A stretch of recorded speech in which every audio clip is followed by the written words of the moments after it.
Hey, it's the Bowery Boys. Hey.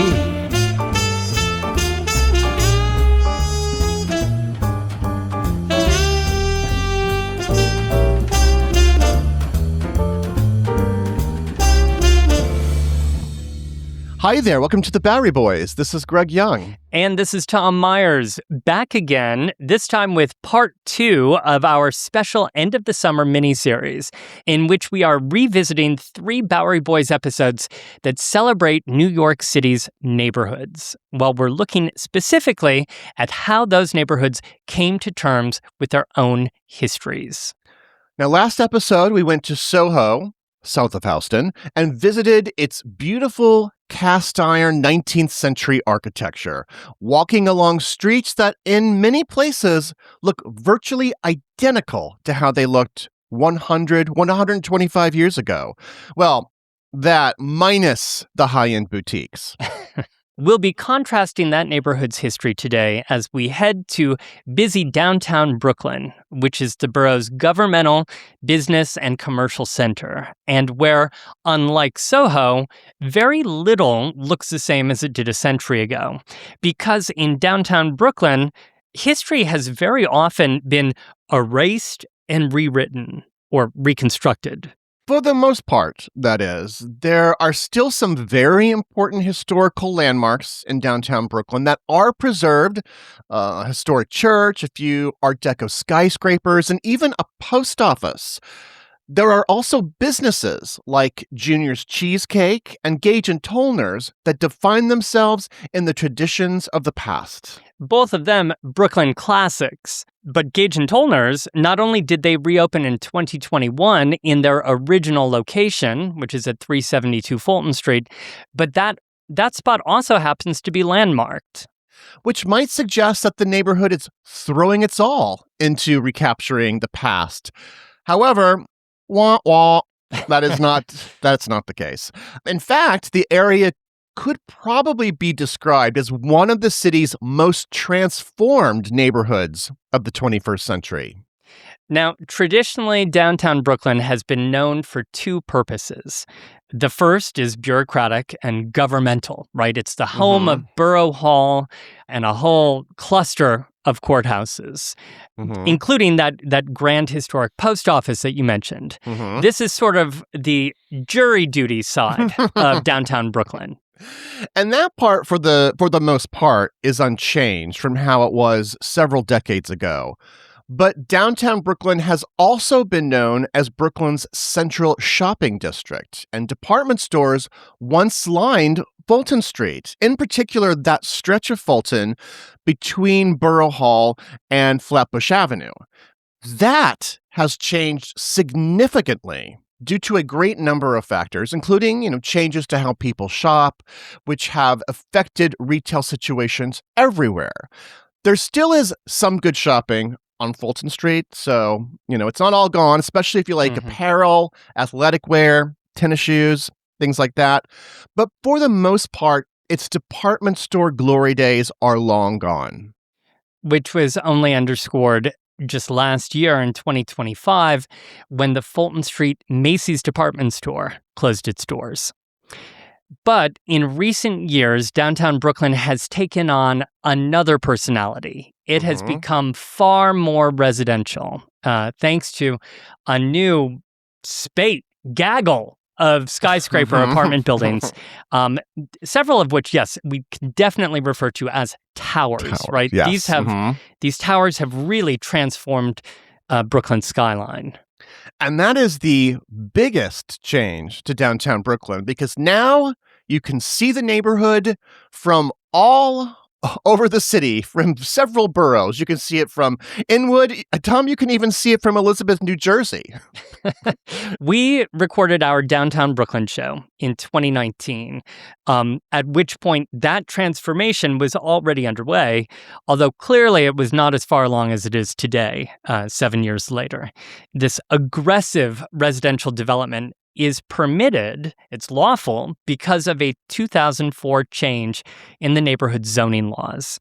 So since we recorded this, there have been big big changes. I mean, some of the blocks have been completely redeveloped. And, as you mentioned, its skyline has grown dramatically. I'd even argue that it didn't really have too much of a skyline before like 20, 25 years ago, excepting a few buildings surrounding Borough Hall.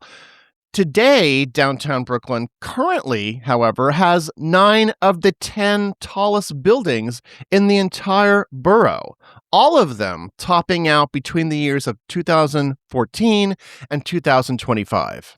And to really underscore our story here today, the tallest building in Brooklyn is the Brooklyn Tower, which opened in 2022 and includes at its base the exterior, the facade of the landmarked Dime Savings Bank building at 9 DeKalb Avenue, which itself dates back to 1908.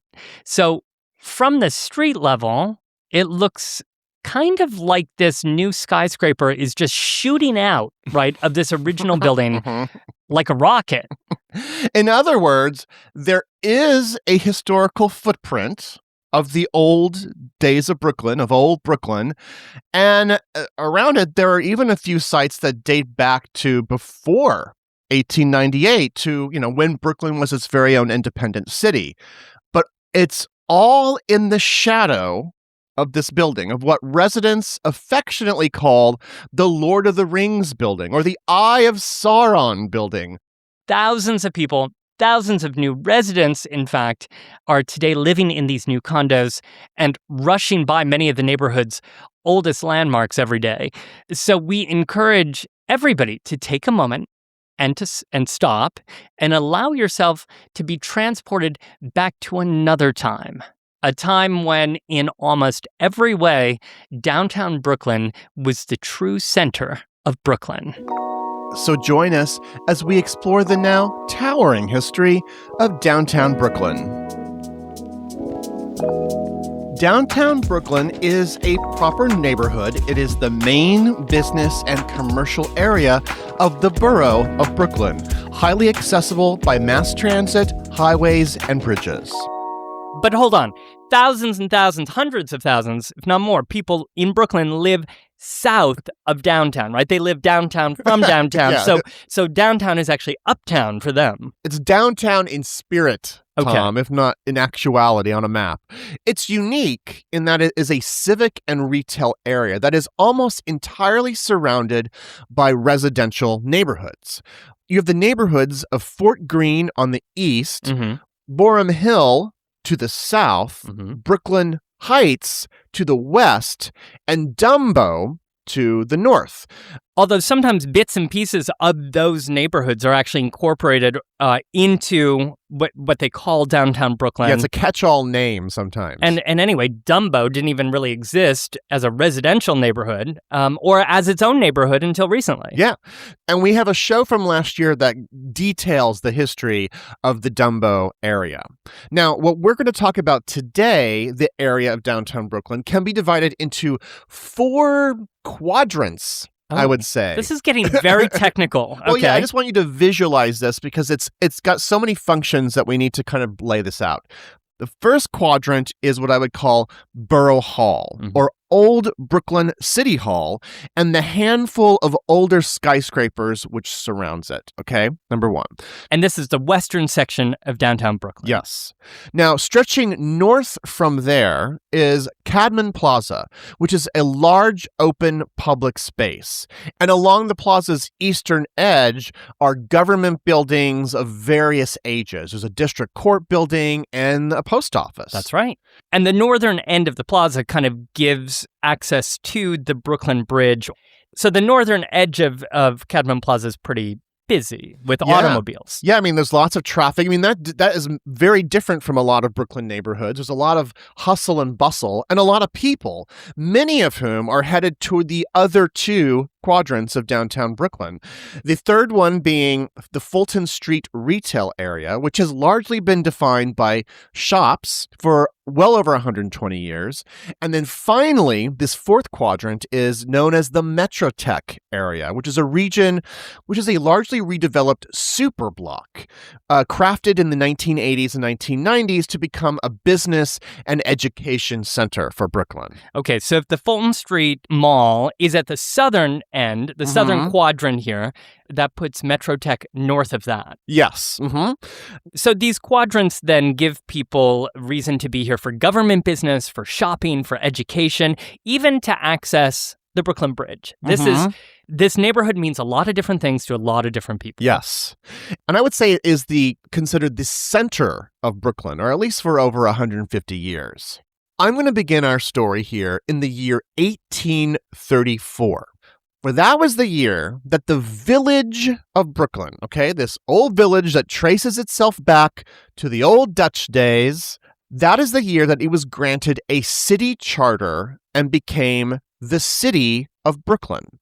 Now, this village, this Brooklyn village, had been situated around a ferry terminal on the water that had transformed into a hugely important, vital link between Long Island and the city of New York. Now, this link, this village that developed around it, was now its own city. And by becoming then a city, the city of Brooklyn in 1834, I assume that there are advantages, like it could grow more easily, it could incorporate new land. Yeah, in fact, this area becomes the hottest real estate market 185 years ago. Within just 10 years of getting that charter, the farms and estates around this area were chopped up to become more like residential properties to develop row houses and townhouses. And the city began properly expanding its borders. They took advantage of every possible means of growth, from the creation of a massive industrial area in the areas of Gowanus and Red Hook, to even the first rural cemetery. They scooped up this idea and developed it further south of the city, naming it Greenwood Cemetery. So the city is expanding into Kings County and incorporating new lands south of the ferry. But the center of that city was still up where it was formed, around the ferry area. Yes. Or was it? Well, it was until 1848, when Brooklyn City Hall was completed on property that was owned by two local families, the Remsons and the Pierponts. Those names sound familiar. Yeah, there's streets that are named for both of those families around this area today. Because they gave the land to the city. This land was chosen because it was about 1 mile in from the Ferry District. And because of its placement, this became the new center of the new city. It's a beautiful structure, Greek Revival style, designed actually by two different architects. The winning design in the 1830s of a competition, because of course they held a competition for this, was by Calvin Pollard. However, they had to stop the construction for financial reasons and then scale back the designs, and they brought in the second place finisher, Gamaliel King's designs, which had to be kind of retrofitted because they had already laid the foundations for the building. So it's an interesting kind of mashup of two different designs. So this was the most beautiful building in Brooklyn, and it was because of its prominence was the new city center. And of course, now that they're setting up a government within the building, they have their own mayors, aldermen. They've set up wards, in an echo of that big city across the river. Now, in the next few decades, unprecedented prosperity would turn this little old village by 1870 into the third largest city in the United States with almost 400,000 people. That's incredible. And how many people were living in New York at the time? Right. So in comparison, not to take away the huge growth in Brooklyn. I don't mean to diminish what you just said. But in New York at the same time, there were 950,000. So almost 1 million people. So Brooklyn's still big, but less than half the population of New York. And so quickly, I mean, from the 1840s, when only 47,000 people lived there, the fact that 30 years later, you'd have almost 10 times as many. It's a wonderful growth for the city. And because of this, around City Hall in these years, a great many of the fineries of high society, the many destinations, restaurants and hotels and things, would be developed on the streets along and around City Hall at this time. Which is really interesting that these upscale stores and restaurants and things would develop near City Hall in Brooklyn, and yet at the same time in New York City, they were marching up Broadway, getting away from City Hall. Yeah, and that's for a lot of different reasons. Here in Brooklyn, for instance, there's just more land area to develop, and there's actually fewer people than in New York. So that allowed for today's downtown Brooklyn to become a center of society, government, retail, and even media all at once, and all contained in this area. And this is the mid-19th century. Yeah, I mean, for instance, the Brooklyn Academy of Music opened on Montague Street in 1861, which is just a couple blocks west of City Hall. Many significant churches would develop around this area, many of them that are still standing, and would give the borough its nickname, the City of Churches. It was so ripe for growth that during the era of railroad construction, this area also became a transportation hub, sending the population of Brooklyn by horse cars and railroad eastward to districts later known as Park Slope and to seaside destinations such as Rockaway Beach and Coney Island. And those people would get on the railroads here in downtown Brooklyn. It was like a terminus. Yes, there would be a terminus here in downtown Brooklyn. So then in 1860, when Brooklyn annexed the neighboring communities of Greenpoint and Williamsburg and Bushwick, resulting in the third largest city in the United States, even with those annexations and the geographical borders expanding, the heart of the city, largely because of City Hall, stayed right here. Yeah. Now, things would change for Brooklyn even more, starting in 1869 with the announcement of the construction of a bridge that would link the city of Brooklyn with the city of New York. This bridge would take 14 years, but finally, when it finished in 1883, the Brooklyn Bridge would spill traffic directly into this area of the city, into downtown Brooklyn, turning what was a merely busy district into an insanely kinetic district. That, of course, would inspire the construction of elevated railroads during the 1880s and 1890s, which would connect that bridge to the far reaches of the city, and a very important thoroughfare into the development of downtown Brooklyn as a traffic hub would be the street known as Fulton Street. Fulton Street, which would start down, I'm assuming, at the Fulton Ferry. Yeah, naturally, right. And then it would continue up along today's Cadman Plaza west, hook around City Hall, and then continue eastward. And today it continues into Queens. I mean, it's a very long stretch. Much of it around this area would be covered by an elevated railroad. So hold on. You've got these new elevated railroads that are stretching out into Brooklyn, but they're bringing people downtown near City Hall, where passengers would disembark and then walk across the platform and get on another trolley to head over the Brooklyn Bridge, which opened in 1883. And all of that would happen right here, right in sight of City Hall. So before the elevateds are here, it's an area transportation-wise that has been dominated by that Fulton Ferry, because that's how that and other ferries were the way that people were getting to Lower Manhattan, where many people still worked. But now, with the opening of the bridge and with the elevateds and that cable car that takes you across the bridge, it kind of changes the equation, and it changes sort of where the crowds are going. Yeah. It is largely responsible for Brooklyn's first official shopping district, which happens on Fulton Street. Now, Tom, you know the story of Manhattan's Ladies' Mile. We've covered it on a show here a few years ago. It's premier shopping district, yes. Yes, on 5th Avenue and on 6th Avenue. On 6th Avenue, there was that elevated train that brought thousands of shoppers into that area, making it the busiest shopping area in the United States. Well, the same thing was kind of happening here, just east of City Hall, on Fulton Street. This essentially became Brooklyn's Ladies' Mile because it also had this elevated train. Many of the beautiful architectural palaces, these department stores that would open along Fulton Street that would come and entice shoppers, they would have large show windows on the second and third floors of their buildings because they were arriving on those elevated trains. Wow, so you also had that cast iron architecture and people gliding 20 feet in the air above them on elevators. Yeah, isn't that, I mean, it's a glorious thought. And today, of course, we don't have that elevated anymore.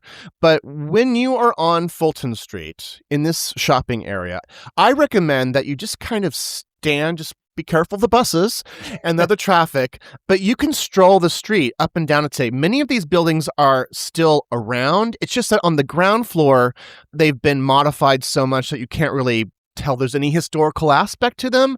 But if you were to stare at the third and fourth floors of many of these buildings, you'll see some glorious Gilded Age architecture that still exists today. And you're saying that many of those structures incorporated large windows to entice passengers even passing by in the train. Yeah, it was one way to distinguish yourself to a literal captive audience. A couple of buildings I want to point out today on Fulton Street: the Abraham Straus department store, which was one of the finest shops in America in the 19th century. They actually had a series of buildings in this area over the decades. The most beautiful one that exists today is at 422 Fulton Street. In 1995, this became a Macy's. But even more beautiful, I would suggest, actually, is a gorgeous Romanesque revival structure at 503-513 Fulton Street, a building that is known today as the Offerman Building. It has been a series of department stores since it opened in the early 1890s, so around the period of the elevated train coming here. Most famously, this was the Martin's department store for much of the 20th century. And what's there today? Well, it's still a thriving retail spot. I mean, most of the street is actually. And I will go on record, by the way, as saying this is one of the most beautiful buildings in Brooklyn. Whoa, that is quite a statement.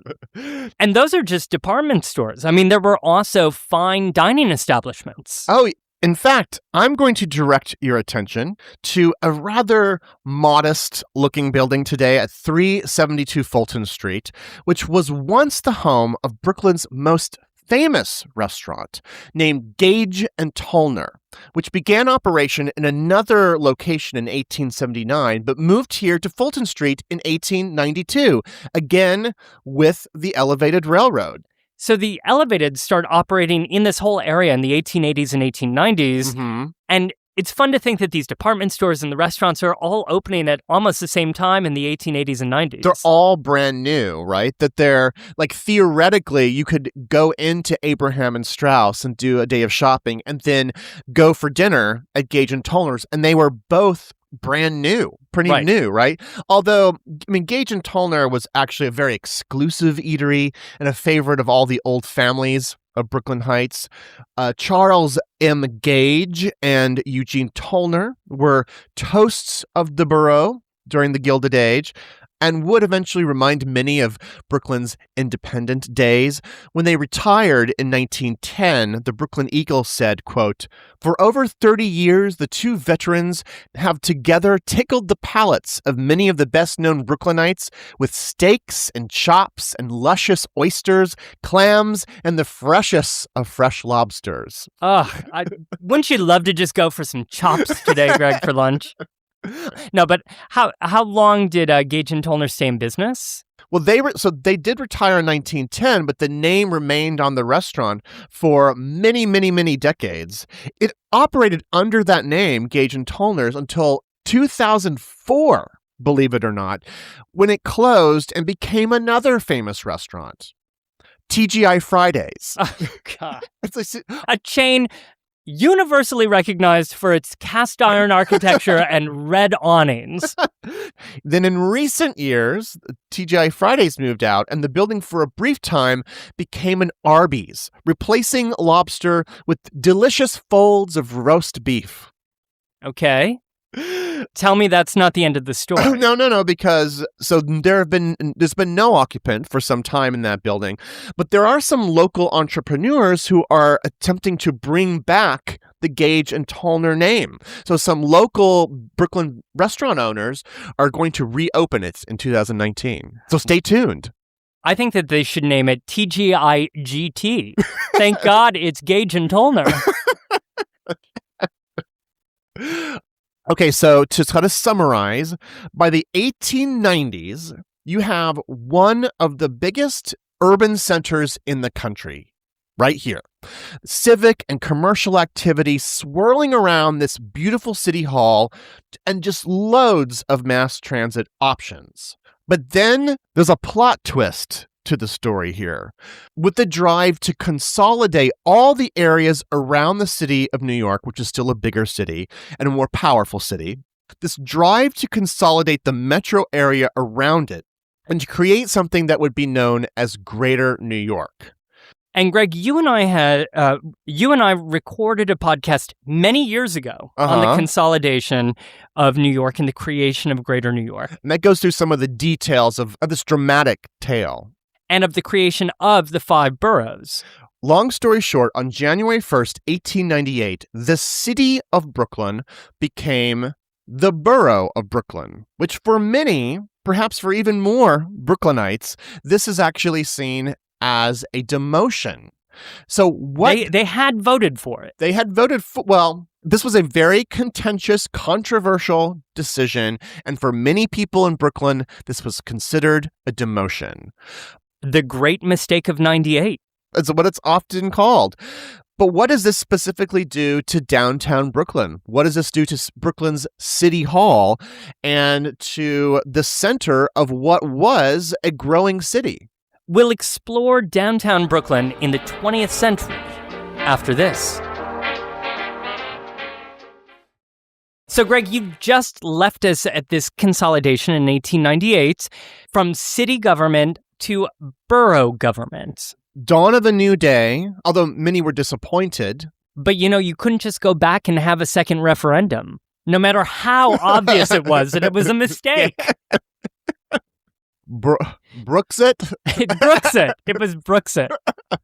But seriously, imagine how strange this was for city leaders, because Brooklyn was this major city, right, with autonomous control and authority over every aspect of its self-governance. It had police and fire department, public education, sanitation, water supply.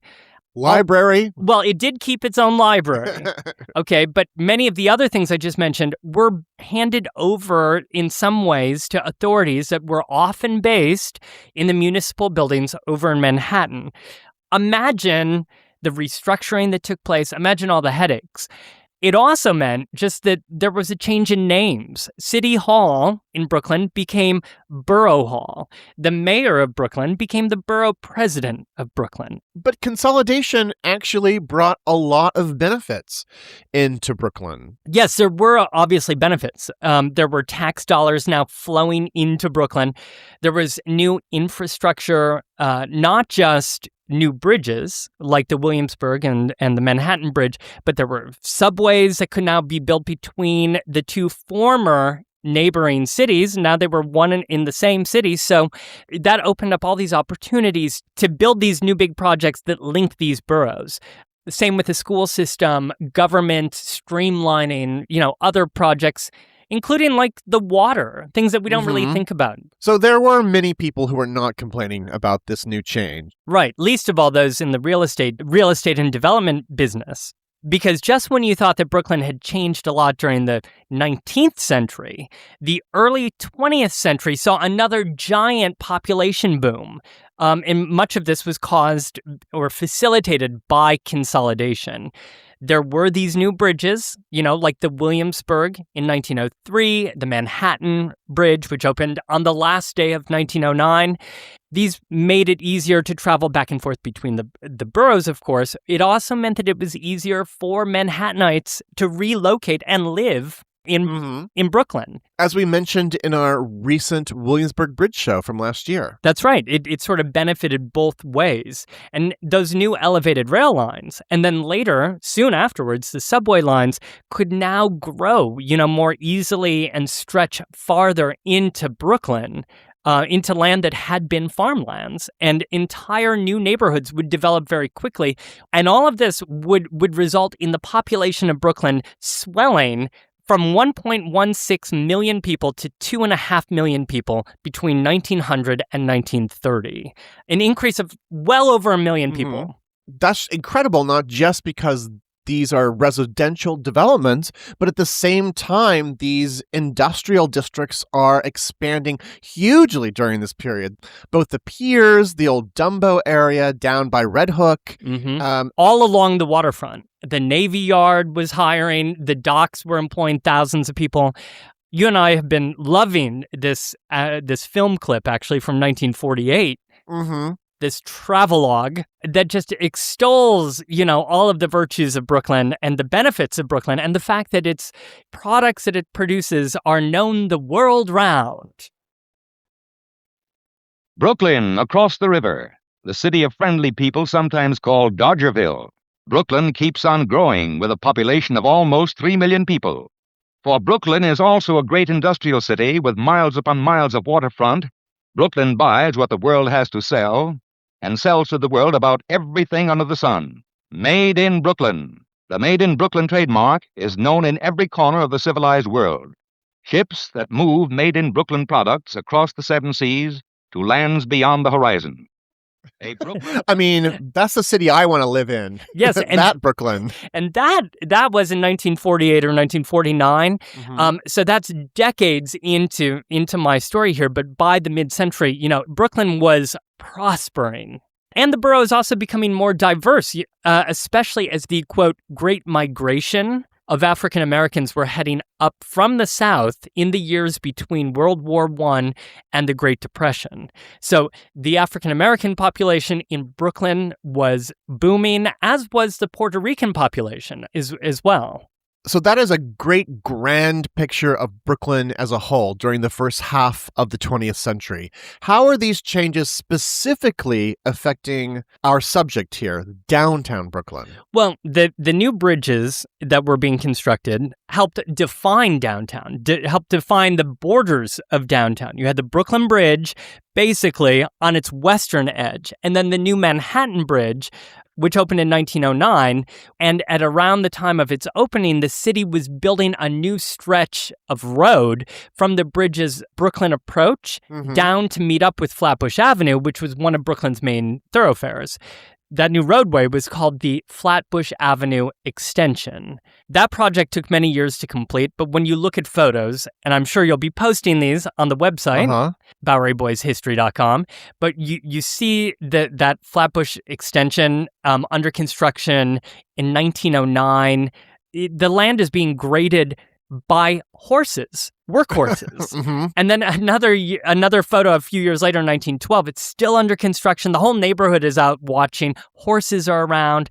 A 1913 photo shows it actually open for business with a trolley down the middle of it. And horse-drawn carriages going both ways on the street.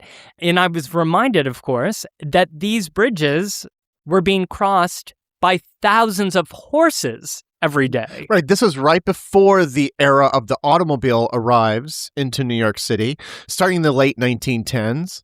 And, of course, the period in which horses and automobiles are crossing the bridge together. Uncomfortably. So the construction of the Manhattan Bridge and this Flatbush Avenue extension helps define the eastern border of downtown Brooklyn. Yes, and it also makes it easier to access the neighborhood as well. And at around this time, the 1910s and 20s, several theaters, live theaters, and also then movie theaters would be built around this area. There was the Crescent Theater, which opened on the east side of Flatbush, just north of Fulton in about 1910. Fulton Street itself was home to 8 movie theaters in the 1920s, between Flatbush and Borough Place. And of course, we can't forget about the other major entertainment center that moves over to this area. the Brooklyn Academy of Music, which was once over on Montague Street. Right, which you mentioned. That location burned down in 1903, leading them to construct a new Brooklyn Academy of Music very near downtown Brooklyn over on Lafayette Avenue. And that location opened in 1908. So up here by Fulton Street, you've got all these brand new theaters that are now showing silent films. You have these thriving shops, and people are getting to this area on these elevated, which is still running in the 1920s. So let's take it down a couple stops down to the now named Borough Hall. So what is actually going on in that area during this period? Well, if you actually stay on the Fulton Street elevated, you're going to, it looks like you're going to hit Borough Hall, but then you veer south of it and kind of go around it. It's very dramatic. Well, behind Borough Hall in the 1920s, you'll find the new Brooklyn Municipal Building. It's the building with, still there today, with columns in the entryway and kind of office towers around it. That was constructed in the 1920s, but it replaced the old municipal building from the 1870s. However, check out its massive size and check out the fact that it's not alone, because if you look up and around, you will note, Greg, that we are now in downtown Brooklyn's Skyscraper district. Well, yeah, the same thing is happening over in New York, of course, with hundreds of new skyscrapers. And although we don't often think of Brooklyn as a place, as a destination for skyscrapers, indeed, around Borough Hall is a whole cluster of beautiful tall buildings. And those skyscrapers, they were constructed during an office tower boom, that resulted, again, from the opening of the Brooklyn Bridge and later Consolidation. And in fact, in 2011, the Landmarks Preservation Commission approved the creation of the Borough Hall Skyscraper District that includes 21 of these old, tall office buildings in the area. They're mostly on Court, Montague, Remsen, Livingston, and Joralemon streets. And, up until 2000, this is where you went in Brooklyn if you wanted to see a tall building. I mean, today there are many different areas that have many different kinds of skyscrapers, but this is where you went in the 20th century. Well, to check out the Brooklyn Chamber of Commerce building at 75 Livingston, or the Temple Bar building at 44 Court, or 19 others. Or, Greg, obviously, if you were in Brooklyn and you wanted to check out a tall building, you could also head over to the Williamsburg Savings Bank Tower. Now, well, that is certainly not in this district. It's adjacent to downtown Brooklyn. Right. It's located at 1 Hanson Place at the intersection of Flatbush and Hanson and 4th Avenue. It's near Atlantic Center and today's Barclays Center. It was constructed between 1927 and 1929, and it was the tallest building in the borough of Brooklyn for many, many years. At 512 feet tall, 37 stories, topped by a tower and clock on 4 sides. It was, and still is today, one of the most recognizable structures in Brooklyn. So lots of exciting things being built up in this area during the 1920s, before the Great Depression. That's right. Things are being built up. Things are also notably being torn down. In 1924, the Fulton Ferry ceased operations. It was really totally obsolete. You could now take a subway, one stop from Brooklyn Heights to Lower Manhattan, or you could take the bridge. It was not the most convenient way to travel. Perhaps picturesque, but it just didn't make any sense, and people weren't into that kind of picturesque at the time. No. It was pre-Instagram. So in 1926, a year after ceasing operations, the beautiful old Belle Epoque ferry house, which had been completed in 1871, was demolished. And I mention that because it's a beautiful structure that was torn down, but also because I think it kind of signifies a change as well.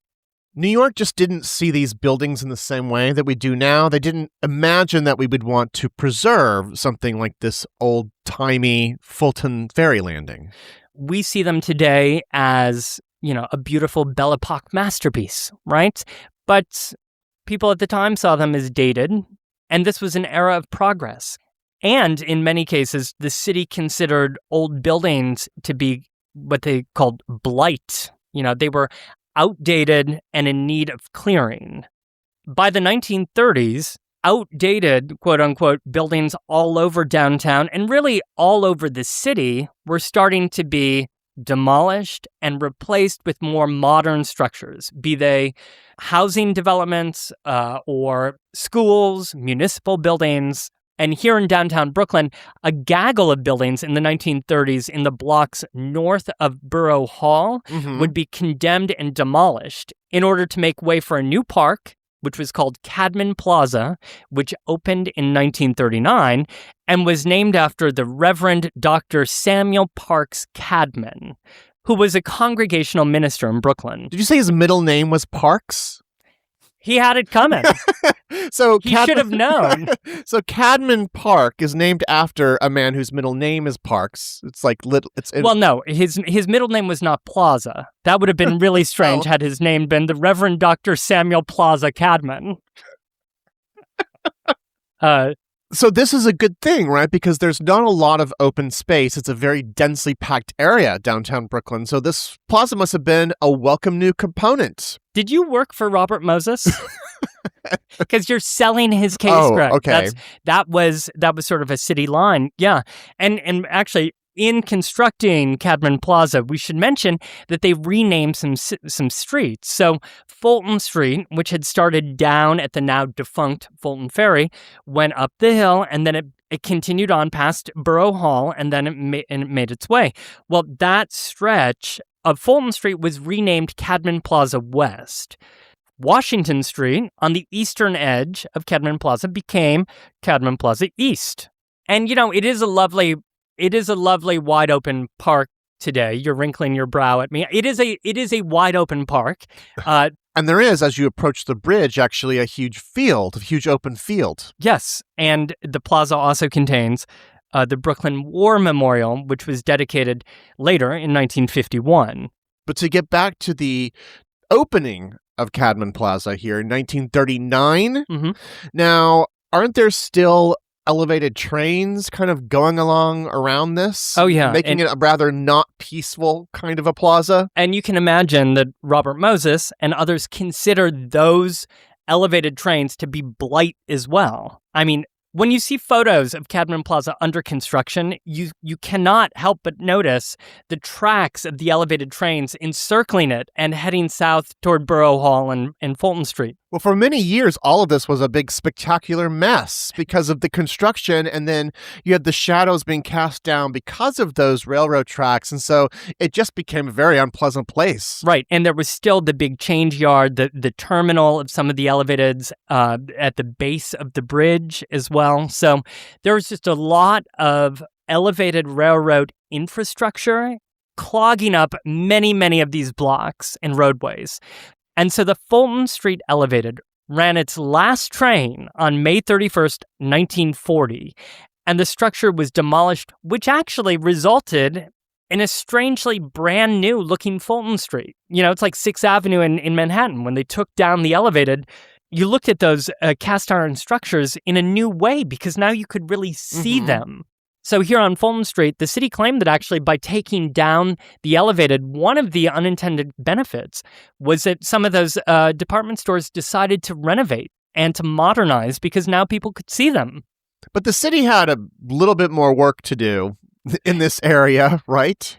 The city had bigger plans to develop what they called a civic center over here. They had actually been planning this since the 1930s. To modernize, to pull back some of the government institutions that were located in other neighborhoods. Brooklyn Heights had some courts. They wanted to centralize them here, kind of in sight of Borough Hall. It just made sense symbolically. And along this beautiful new plaza. One way to do that was by condemning structures and by building giant new roadways, including the Brooklyn-Queens Expressway, the new on and off ramps to the Brooklyn Bridge, because up to this point, traffic was just getting clogged up around Cadman Plaza trying to get onto the bridge. So there were many different master plans that were developed in the 1930s that got pushed off by the Great Depression, continued into the 1940s that got pushed off because of the war. But once the war was over, and especially when federal funds were opened up for plans like this and new highways, Robert Moses and city leaders were on it. They plowed into Brooklyn with great zeal. I spent a fascinating afternoon at the Brooklyn Historical Society in the library reading over a 1944 study for Brooklyn's Civic Center and downtown improvements. Page turner. For some of us, it was, Greg. I was texting you. I was very excited. Yes. But in that report, they said that the answer to all of these woes that were plaguing, the congestion and the blight that was in downtown Brooklyn, one of the answers was the BQE. Quote, an immediate effect of the new peripheral highway will be to change the character and uses of Cadman Plaza and the surrounding blocks. With the construction of the new express highway, Cadman Plaza itself will cease to be an approach to Brooklyn Bridge and will become a city park of unusual shape and size. So back to the creation of the Civic Center. Now, you mean these government buildings that are along Cadman Plaza, mostly on the east side. Obviously, to construct all these different kinds of buildings, they had to demolish countless other structures. Yeah. In fact, they really only kept the federal building at Washington and Tillery Streets. That would remain with the post office there. But otherwise, all of the structures between Washington and Adams Street, from Willoughby to below Sands, would be demolished. And Adams Street itself would be widened on the east side to 160 feet in order to make a better approach to Brooklyn Bridge. So they were basically wiping out almost all of the blocks north of Borough Hall. All of this sounds like signature Robert Moses. Kind of like that Supreme Court building, Greg, that was constructed at Fulton and Willoughby and Adams, just north of Borough Hall, replacing an old courthouse in the 1940s. I mean, that is an enormous, not so beautiful structure. It gets the job done. So all of these things are being developed into the 1950s when Brooklyn is starting to feel some of the other challenges that are affecting other areas of New York City. Right. Because as with other urban areas, businesses, manufacturing, even shipping are leaving for cheaper and more automobile-friendly cities. And the national highway construction and the home loans that are being offered were luring many, especially white middle-class residents, away from Brooklyn to the suburbs. And then in terms of shopping, well, Fulton Street was losing a little bit of its luster because, well, many shoppers were taking off, but also you could just take the subway another stop or two and be in Manhattan, where there were plenty of shops to choose from. And there were other symbols of a diminished Brooklyn that were happening as well, such as the Brooklyn Eagle, which in 1955 ceased normal publication. And they had been located in downtown Brooklyn, and now they were gone. And of course, we did an entire show on how Brooklyn was stung in 1957 with the departure of the Brooklyn Dodgers moving to Los Angeles. So put in that kind of a context, a city's plan to sort of redevelop downtown and make it more automobile friendly and more modern, well, I mean, let's give it the benefit of the doubt and say that it was good intentioned. Yeah. And finally, along the western side of Cadman Plaza, the giant residential high-rises would go up in the late 60s. They were constructed between 1969 and 71.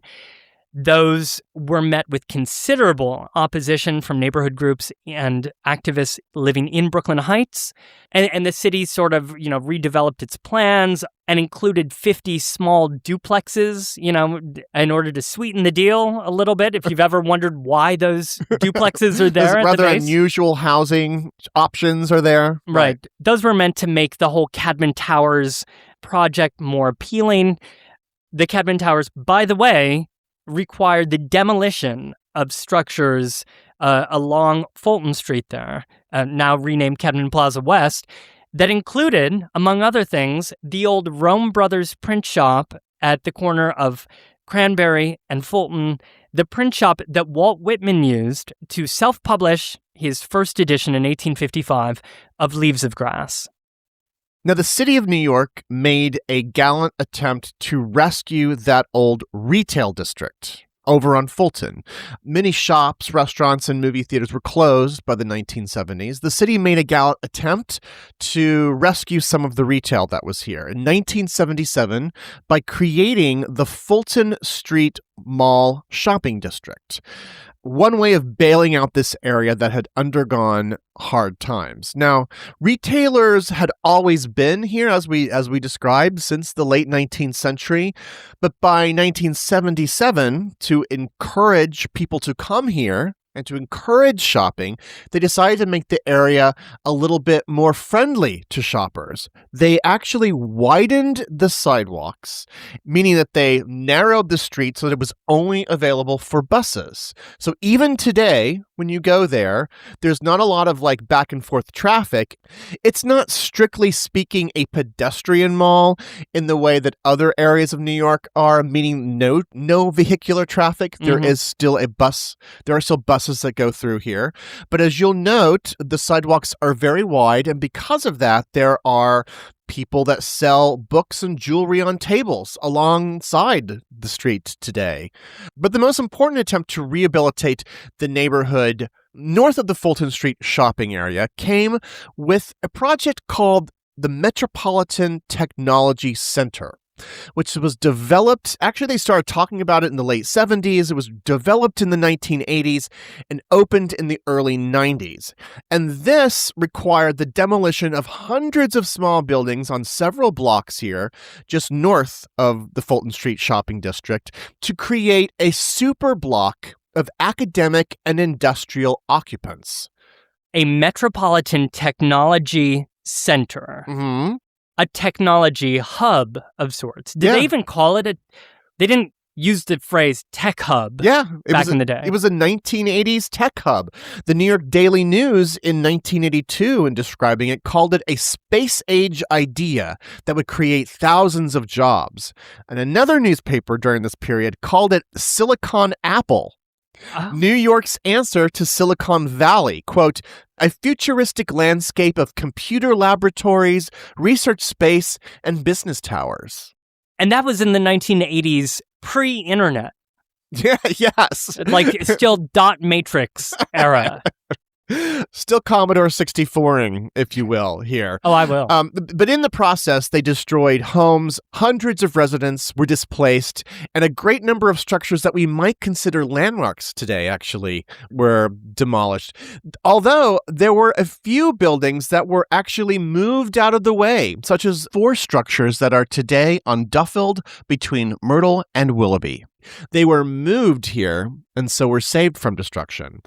However, so in this, we have this huge development here today. The centerpiece is MetroTech Commons, which is an open public space, very modern district, reflecting the 1980s, 1990s. But even here, if you go to the northeast corner of the park, you will actually witness a piece of mid-19th century forgotten history. Oh? You will find an old church called the Bridge Street Church. Today it's a student center for NYU Polytechnic, but it was the center of African-American worship in the mid-19th century. Both Frederick Douglass and Harriet Tubman spoke here, and it was the scene of a huge 3-day celebration following Abraham Lincoln's Emancipation Proclamation. Last year in our Underground Railroad show, we actually identified a small house here on Duffield Street, here in downtown Brooklyn, that had been a stop on the Underground Railroad. This church at Bridge Street was also an Underground Railroad stop. And so because of the church and because of this house, the corner of Fulton and Duffield today has been renamed Abolitionist Place. Another major 21st century development in downtown Brooklyn was the 2004 rezoning of downtown Brooklyn that was passed by the city council. Now, according to a report that was issued in 2015 by Brooklyn Borough President Eric Adams, the report summed up the objectives of that rezoning law in a number of points. The rezoning was meant to encourage more business and residential development. It was meant to create new offices, attract new businesses and jobs, create new retail establishments for both residents and also visitors to downtown Brooklyn. It was meant to develop new cultural and educational offerings, and then specifically an area along Flatbush Extension and Willoughby Streets and adjacent side streets were meant to be redeveloped. And looking back on that, 11 years later in 2015, the Brooklyn Borough president stated that the rezoning was, in many ways, a success. What this has done has turned downtown Brooklyn, which had all these different functions. People had always lived in downtown Brooklyn, but it wasn't primarily considered a residential district. Now, because of this rezoning, there's a brand new focus on residential life in downtown Brooklyn in the form of many of these brand new tower developments. Right, including in the new City Point development that opened in 2015 and has included several different residential towers. What's interesting is that for decades and decades, the tallest building in Brooklyn was the Williamsburg Savings Bank Tower. And, for decades, you would never build higher than that structure. Today, there are several buildings in Brooklyn that are taller than that old classic, and many of them are located here in downtown Brooklyn. But Greg, we can't leave downtown Brooklyn without stopping along Flatbush Avenue Extension to one of our favorite restaurants. No, I mean, this is my favorite part of downtown Brooklyn. I'm not going to hide it. That would be at the corner of Flatbush and DeKalb, Junior's Restaurant, which has been here on this original location since 1950, opened by restaurateur Harry Rosen. It actually made its reputation in the 1950s. It's famous for its cheesecake, but I mean, really, it's a very deluxe diner, very brightly colored inside. Its reputation was made largely because of the Dodgers. You could take the Flatbush Avenue trolley from Ebbets Field here to Junior's, and so it was always a very lively place after games. It was called the Cheesecake Express. When Harry Rosen died in 1996, the New York Times said of him, "The lively, brassy restaurant whose orange booths and chairs could seat nearly 400 people has been a magnet for politicians who came to make deals, journalists who came to meet politicians, and moviegoers who came for refreshment. But above all, everyone came for the cheesecake." Well, as you know, we both ate there very recently doing a little research on the neighborhood. I mean, I'm always at Junior's doing research. Even though I'm not actually talking about Junior's or the neighborhood, I'm researching other things, but you can always find me at the counter. Next week on the Bowery Boys, a riot of smells and sights. There are games, there are all kinds of food stands, a lot of sausage vendors, a lot of fried cheese, a lot of fried everything, really.